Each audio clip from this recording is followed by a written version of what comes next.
आपने दीक्षा लिया,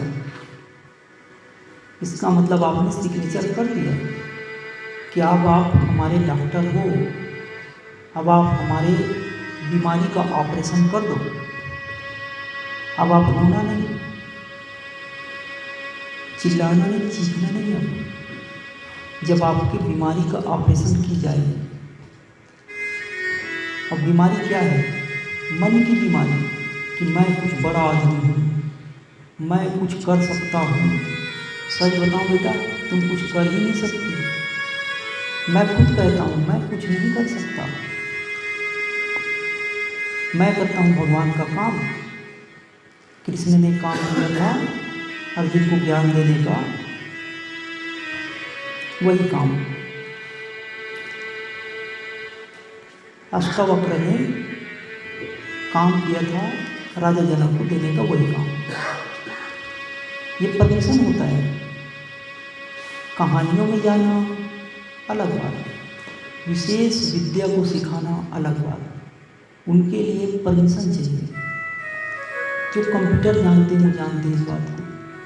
किसी दूसरे के वीडियो को आप नहीं भेज सकते, कॉपीराइट लगेगा। तो जो विद्या मैं आपको बता रहा हूँ उसकी परमिशन है मुझे।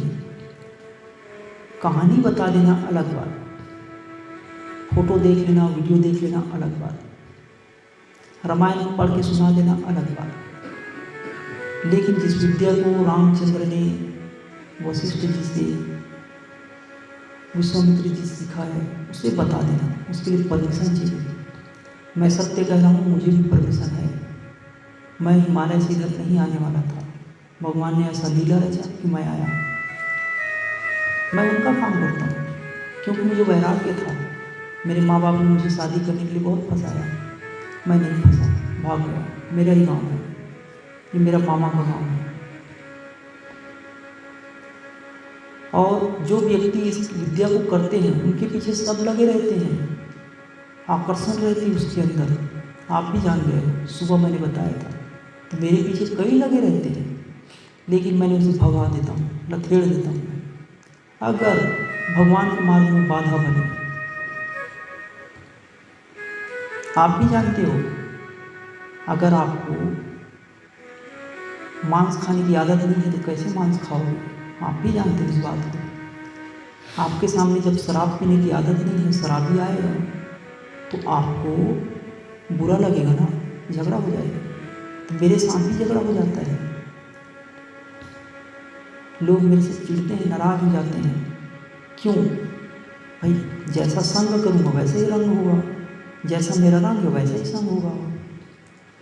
कुत्ते और बिल्ली की दोस्ती तो नहीं हो सकती। तो अब आपने परमिशन दे दिया है कि मैं आपका ऑपरेशन करूं। आपकी बीमारी है काम, क्रोध, लोभ, मोह, उसे अब आपको छटनी करना होगा।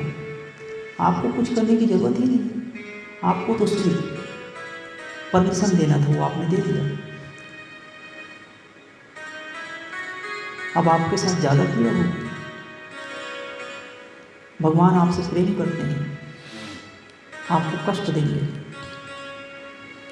इस बात को समझने के लिए एक कहानी है कि लोग क्या गलती करते हैं। सुनो, साधु लोग भंडारा बना रहे थे, तीर्थ यात्रा में गए थे, नाम जप करते हुए बैठे रहे। भंडारा बनाने वाला बना रहा, 1 दर्जन साधु, 1 दर्जन संत।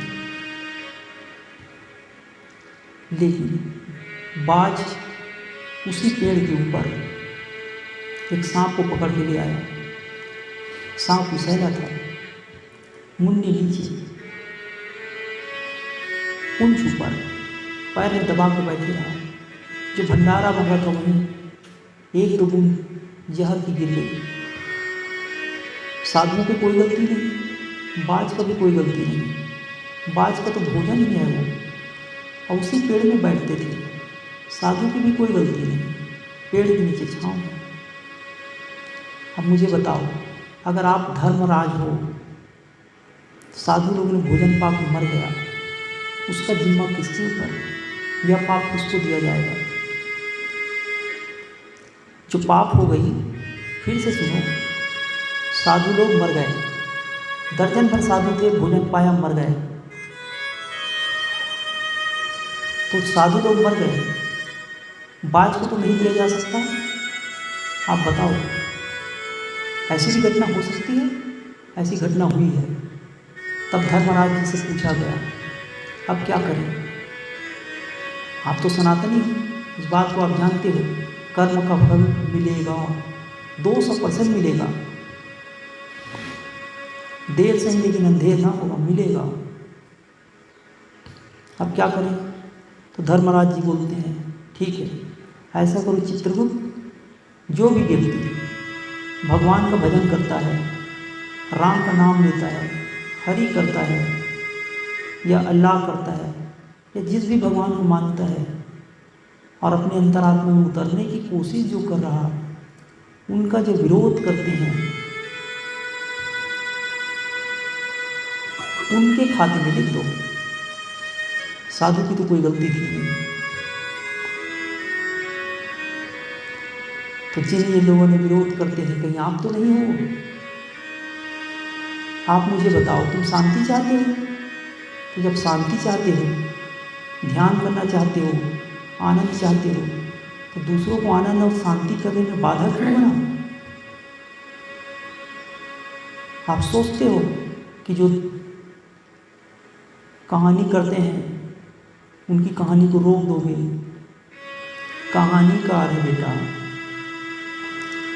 योग समर्थ अलग होते हैं। इतनी कोशिश करने के बाद भी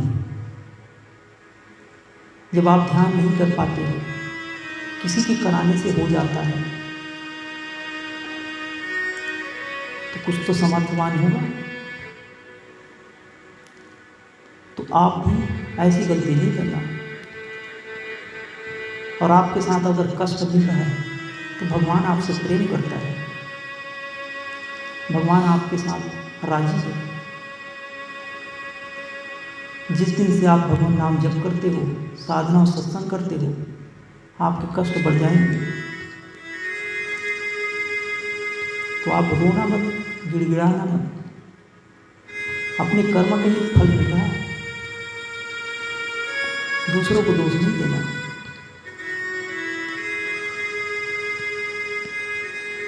मैंने जो कहानी बताया इसीलिए कि कहीं आप भगवान के मार्ग में चलने वाले हो और आपके साथ अगर किसी ने कुछ कर दिया, आपको अगर कोई विरोध किया, तो क्या होगा? रव रव नरक से भी नया नरक, सब सारे नरक आपके खुले हुए हैं। अगर आप विरोध करते तब क्या होगा? और आप साधु की जगह आप हो, वो साधु आप ही रहे। आप तो मुक्त आत्मा हो, कुछ ना भी करोगे लेकिन प्रकृति आपके साथ जरूर करेगी। तो बच के रहना। आप कर्म वही करो जो आप चाहते हो। शांति चाहते हो, शांत बैठो, ध्यान करो।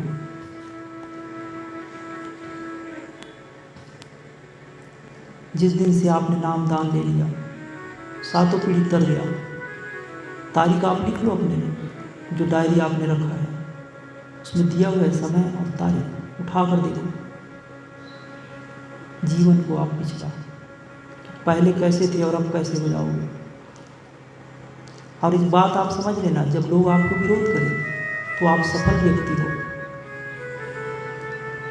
जिस दिन से लोग आपका विरोध करने लगे, समझना आप सफल व्यक्ति हो। गरीबों को कोई विरोध करता है? आप सोचो,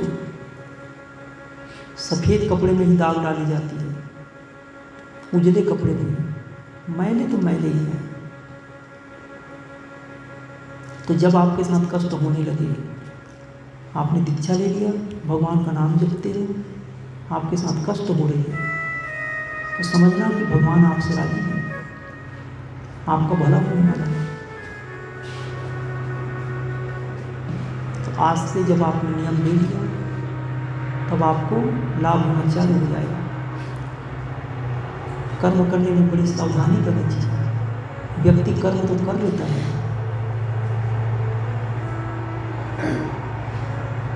सोचता है फल जब बीज आपने आम का लगाया है तो फल आम का कैसे आएगा?